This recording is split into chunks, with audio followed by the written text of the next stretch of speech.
Ett. Hi and welcome to Live at Heart 2020. This year when we don't meet in person, we meet this way instead through Zoom or other devices.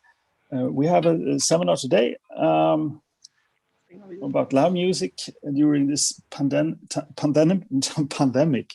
And we have two guests, it's Hilda Sandgren and Maria Alexander. They will introduce themselves soon.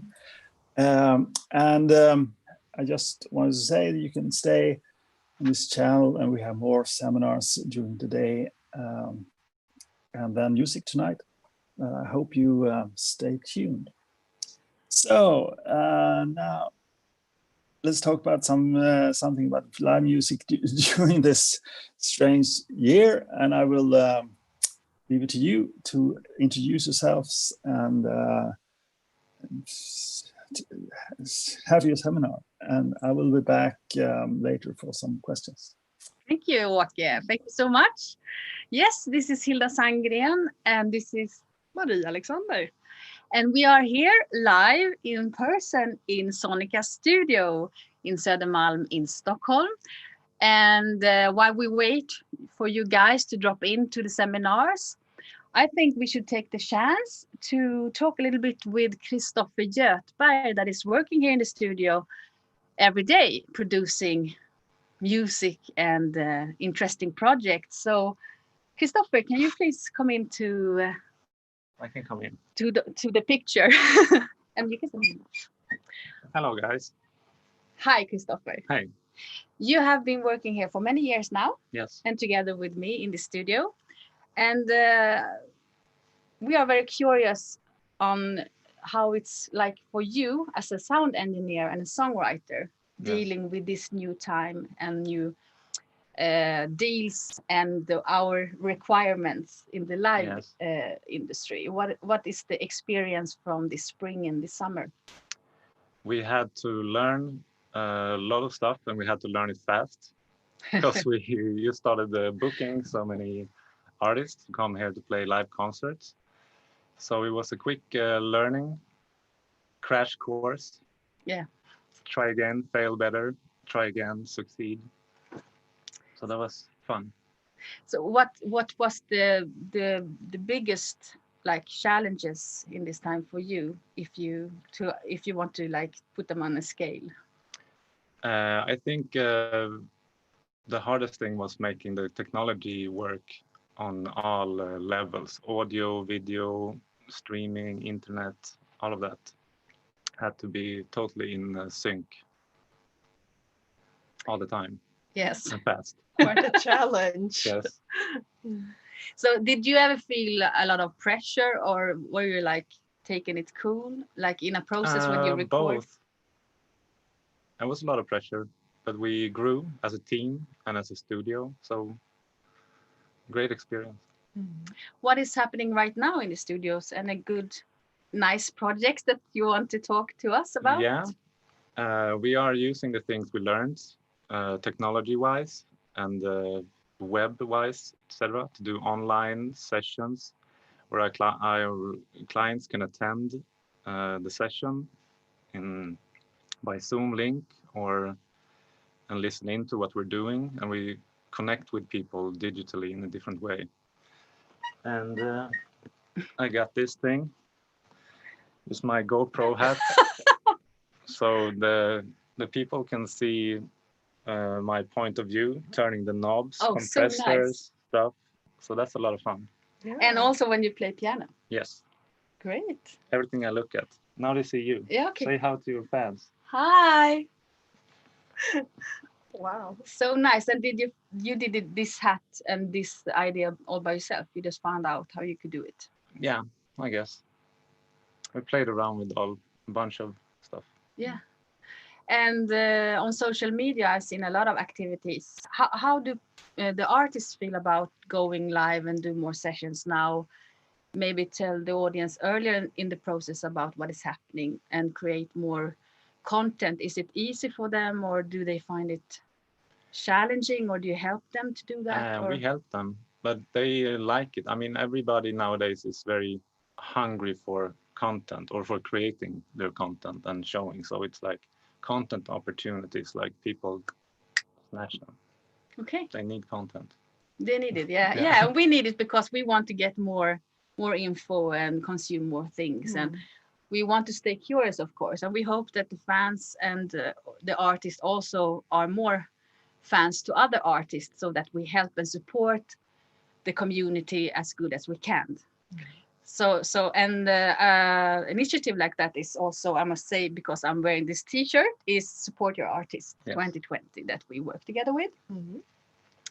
Okay, so Nice. thank you. Thank you. Anything else that you would like to say to the world, because this is globally distributed? See you here, guys. Thank you, Christopher. Thank you. Thank you. Okay, so I hope now that you find your seat and will enjoy the ride with us. So yes, as I said before, this is Hilda Sandgren and Maria Alexander. and I work for MTA Production. And you, Marie, you will tell your story a little bit later. Exactly. Yes. So I'm the founder of MTA Production. I've been in this business for 19, almost 20 years now. And I love all kinds of music in all languages and genres. And I love playlists on Spotify, on CD and on cassette. And guess what? I made my first playlist when I was only 7 years old. That's young. That's young. I know. And also I enjoy learning to play instruments. So far, I play harmonica, ukulele, melodica, violin, keyboards, bass, guitar, drums, and accordion, and flute. Wow, that's a lot. Well, hi, my name is Marie. I'm a graphical artist and a bit of a computer nerd. I have absolutely no musical talents whatsoever, no instruments on my CV. But my favorite band to see live is Sabaton. Though at home, it's mostly classical music and Korean pop on the speakers. Korean pop. Korean pop. Oh, nice. Yes, quite a big scene actually. Yeah. Okay. So welcome to you all. During this upcoming 25-ish minutes, we are going to tell you about our live stream project, how we have been dealing with this new situation we find ourselves in, and what experiences that we have been through.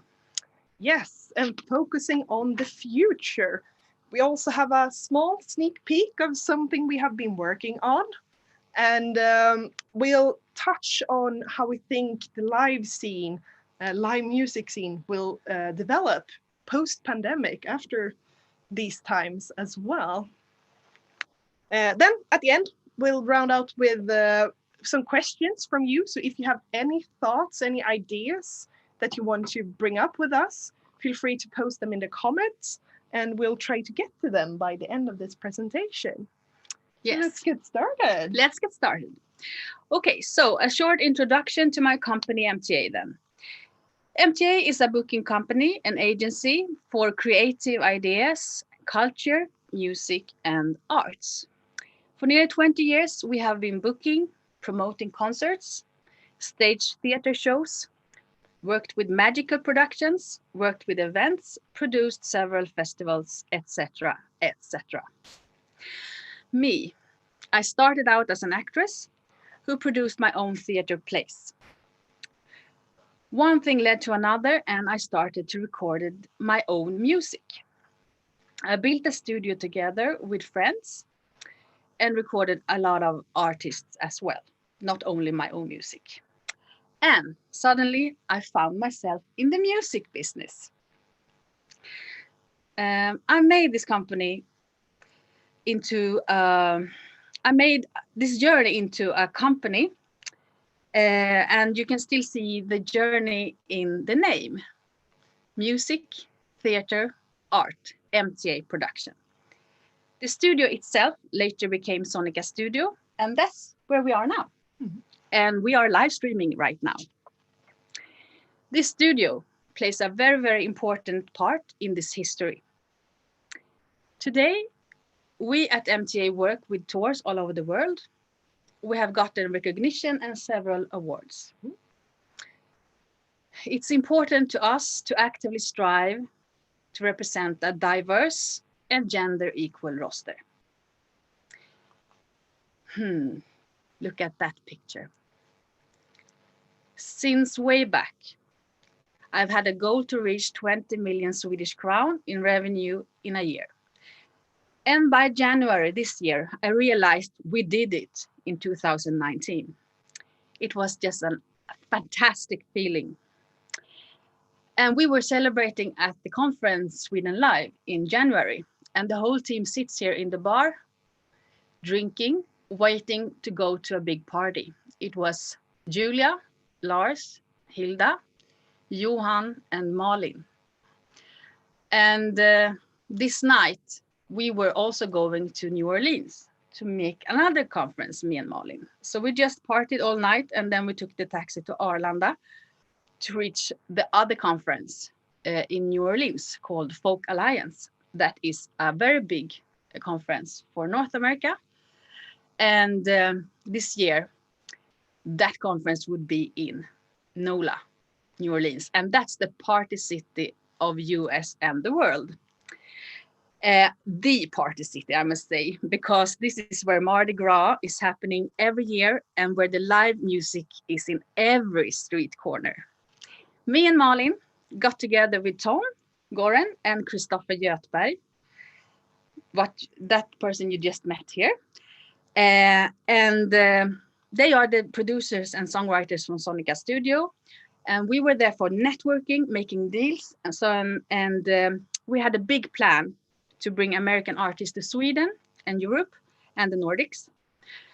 And we were so excited because we on MTA, we also were on our way to finalize bookings for our hipsterish folk band, Kolonien in the US, and as well for Sami artist Sara Ainak.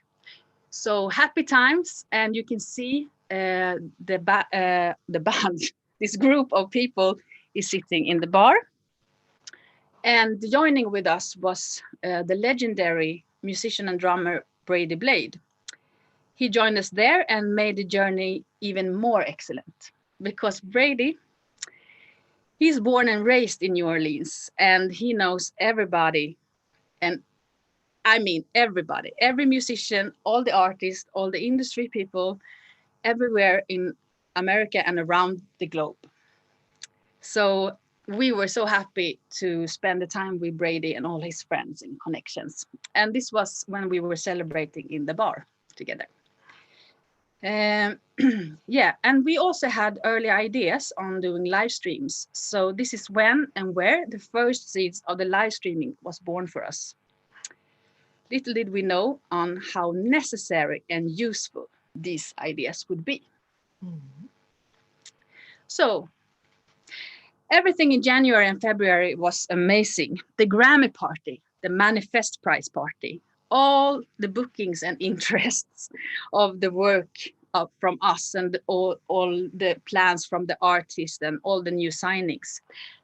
We had a great schedule booked for the year with artists touring America and Canada, as well as American and Canadian and Italian artists would be doing tours with us already in the spring.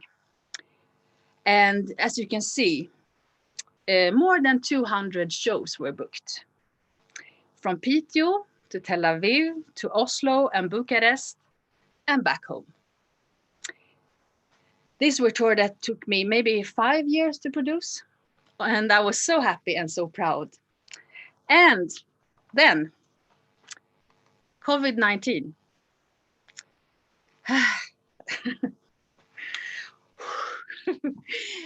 Okay, so here in Sweden, we were slammed with restrictions of no more than 50 tickets per event. And many of the countries that we had concerts booked in were into complete lockdown, of course.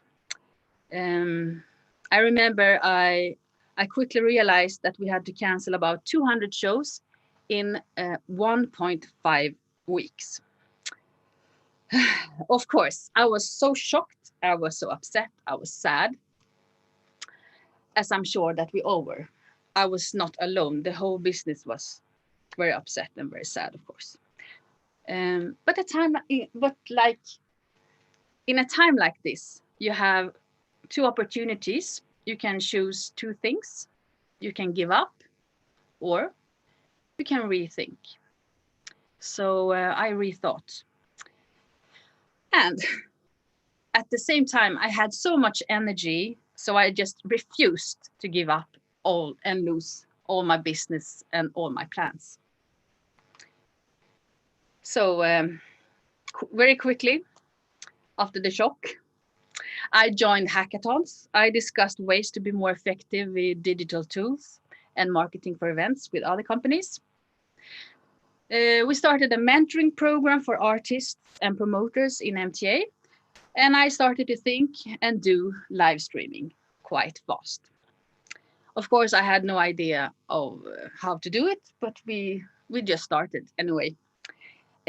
So I joined forces with the company around the company in the rise or on the rise with Daniel Josefsson and Mats Rydström around Bring It Home, which was a Facebook initiative.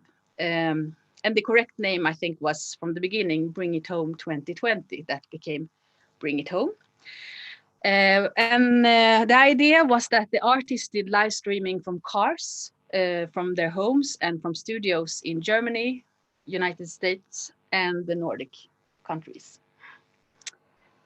And our studio, Sonica, where we are now, was used to broadcast and do live streaming during the worst of the Corona crisis.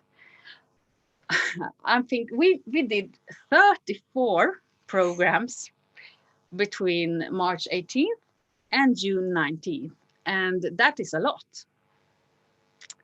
And trust me, we tried almost everything. We tried pay-per-view case. We streamed on Twitch and on Facebook, and we also tried Ticket Amazon with Ticket Co. that worked with Amazon.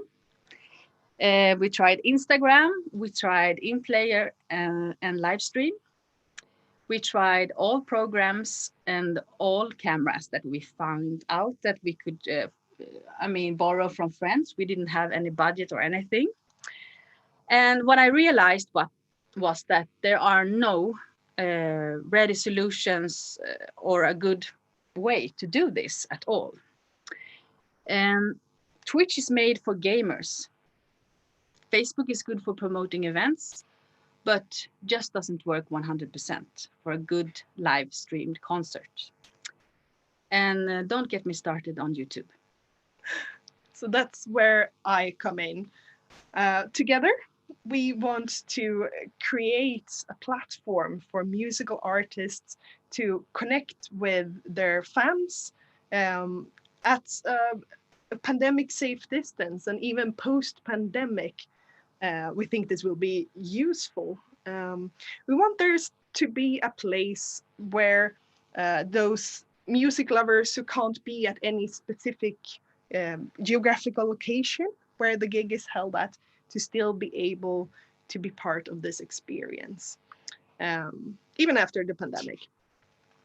And luckily, we have both the technical experience and the legal connections to make this happen. So this is the sneak peek we talked about. So we started this music lab together as a sort of project that we want to keep. We call it MTA TV. It's not live yet. This is just a preview, as I said. But we hope this will be the perfect platform when it's done for you to stream your gigs at, your concerts at, from now on. And the focus is specifically on live events, streamed in good quality with high proper production value at all times. Yes, which is easier said than done, as I'm sure you've noticed if you ever tried on your own. Once Corona is gone and we hopefully can start having large crowds in the arenas again, we will start to live stream all our concerts parallel to the usual setup. And it's important here to note that we don't expect this to replace the ordinary concerts that we are used to. We know that the energy, the atmosphere, the sea of other fans, we can't replace that even from your home, from your couch. But we think this might be a good complement to what we already know. And maybe we can reach people who can't be there at the same time, as I said. Just like in sports, some people simply prefer to look at the game from home instead of being at the arena. Exactly. The digital media, though, brings with its own challenges. It's not the same as we're used to. As you might know, on the internet, no one wants to pay for anything. We want everything to be for free.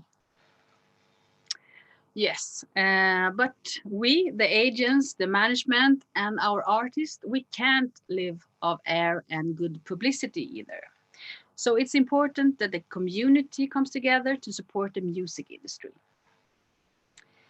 And it's important that the artists are open to new ways to perform in these times. If there is to be a live music scene after the pandemic, we need to adapt to this new digital world.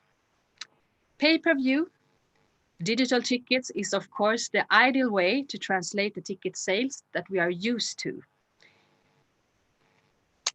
into this new business model, of course. But to get the audience used to do this and this new way of consuming music and live experiences, we think that we will have to start out to make them adapt.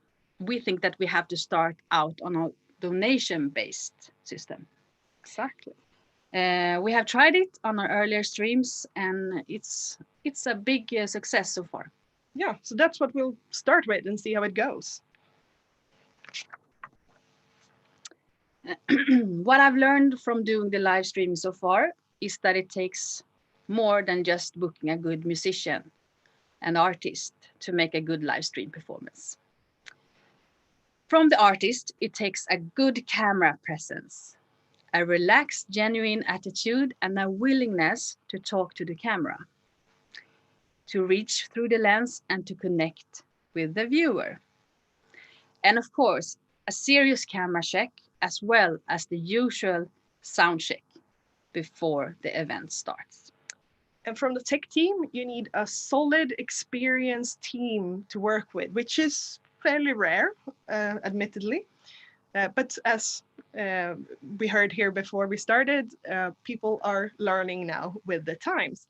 And they need to set up a good camera script beforehand. This is quite important, we've learned.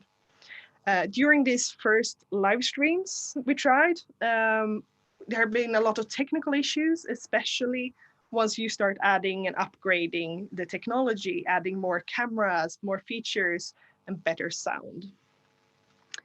For us, the production agencies, we need to keep the marketing in mind. It's very important.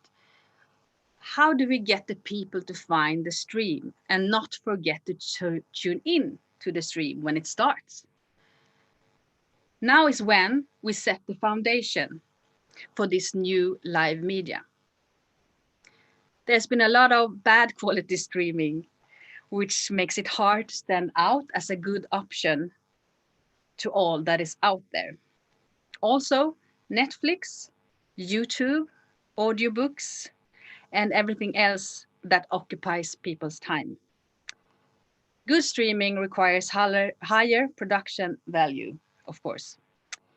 We have also found it hard to navigate copyrights and distribution laws connected to digital content. There is not a handbook or a guide on how to produce streams the right way.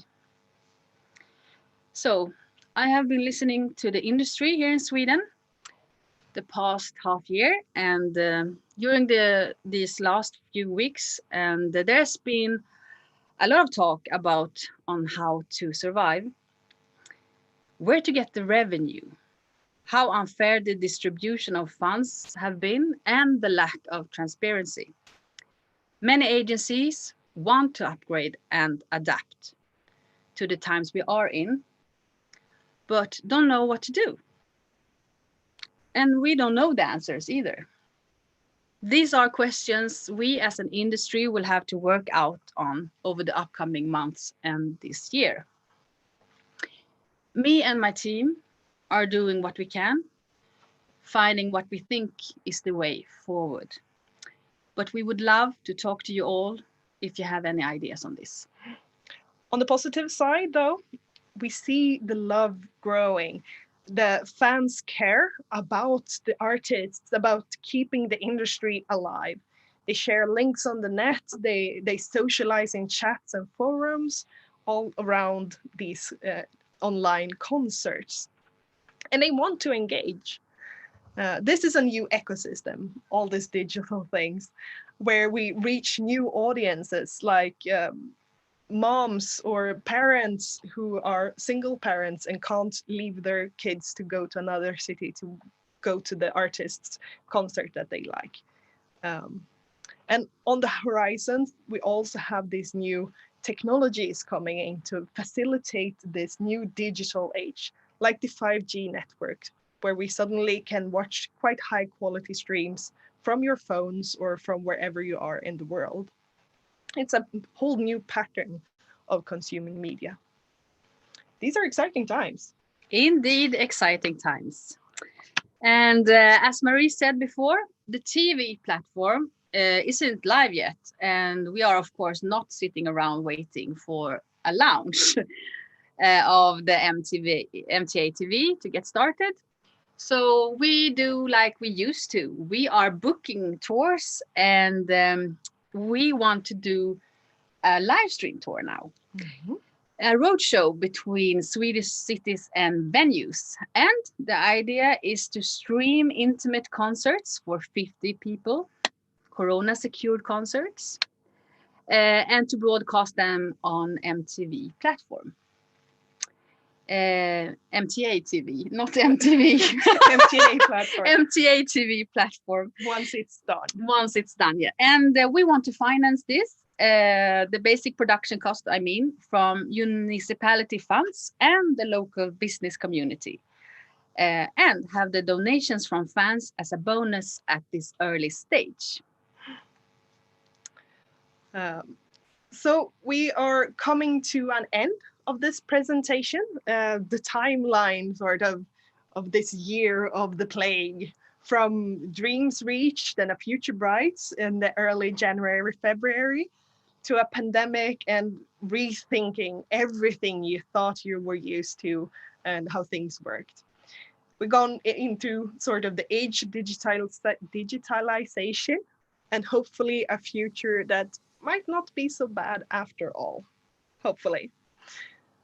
So if you want to come in contact with Hilda or me after this, feel free to send us an email. You have the info here at mtaprod.se. You can email us and we'll try to get to it as soon as we can. We'll end our presentation here and open up for questions. So thank you for listening. And maybe Åke, do you have any questions for us? Yeah, I'm connecting. Do you hear me? Yes. Yeah. You said something there, but you didn't tell us everything. We are on YouTube for the moment, but why is YouTube not a good platform? For us?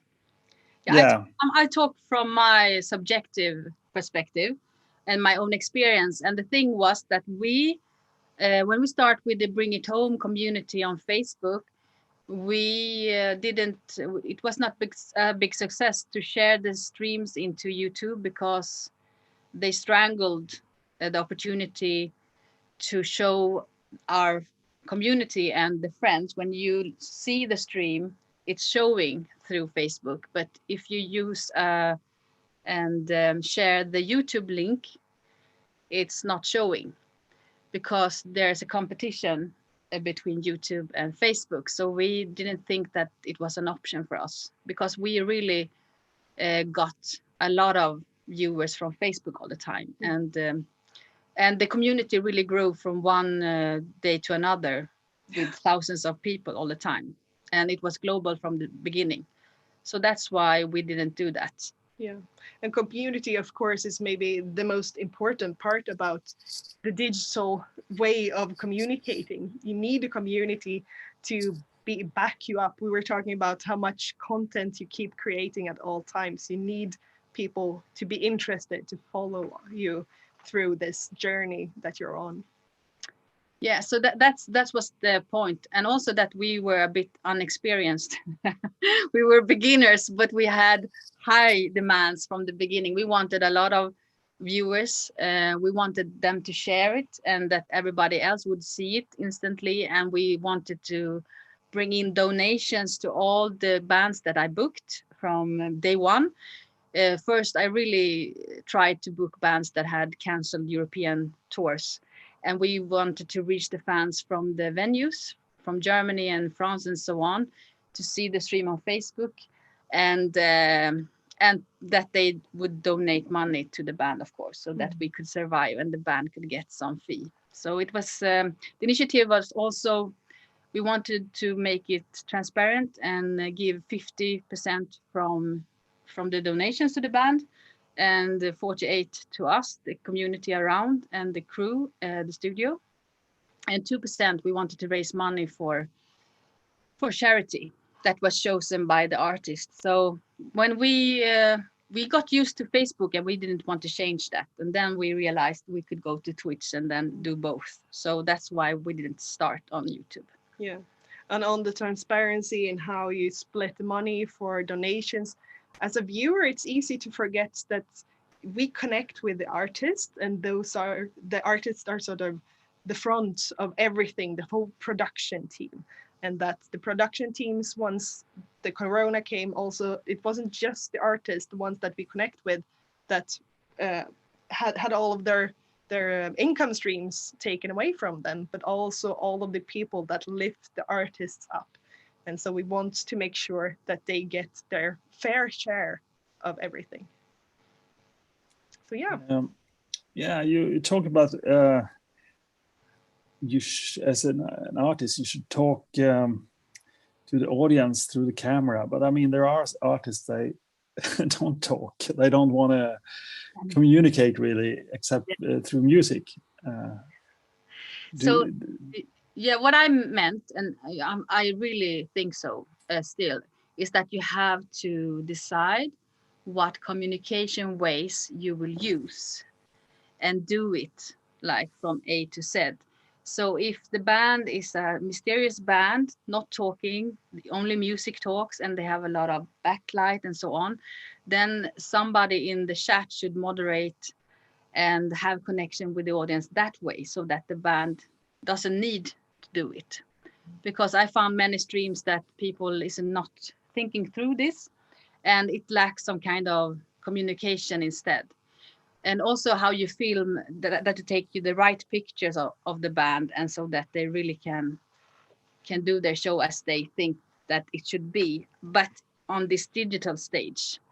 And bands that want to talk to the camera but doesn't know what camera is filming and so on, then you just look very confused as an artist, and you're not connected, and you don't get the feeling that you really get in contact with the artist. So I think if it depends on the music genre and what kind of storytelling it's behind it, and then you have to make everything around the event so that the audience feel that this is the best alternative to see the band in this new digital content and stage. So that is what I'm meaning by saying like that. So you have to decide.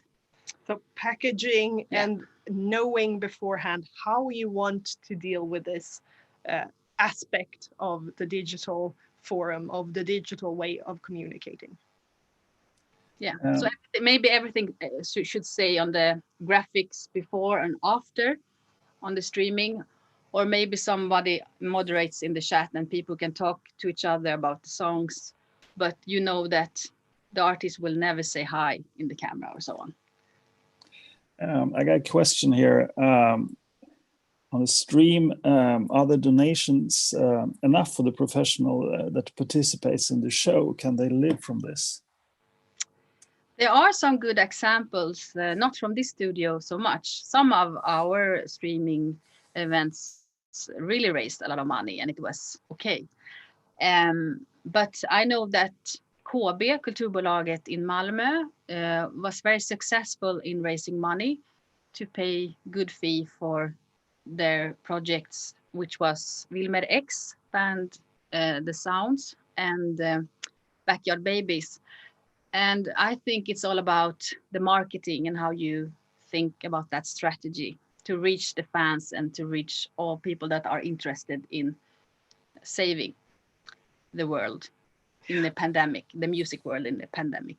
So no, of course it's not enough. And a few weeks into the pandemic, everybody was streaming from everywhere and it was a lot of competition. So quality. And the quality was not very good everywhere, of course, because this is new. So I think you have to make a good strategy for marketing to raise good donations. And it reminds us a little bit of crowdfunding, actually.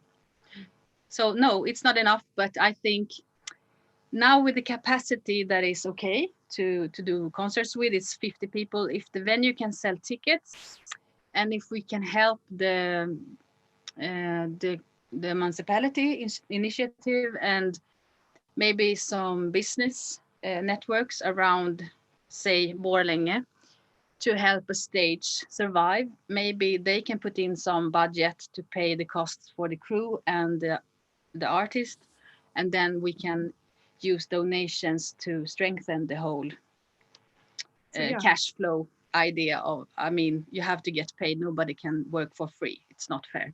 Yeah. So hopefully in future, of course, we want this to become so big, so much of a thing that you're used to. You're used to supporting.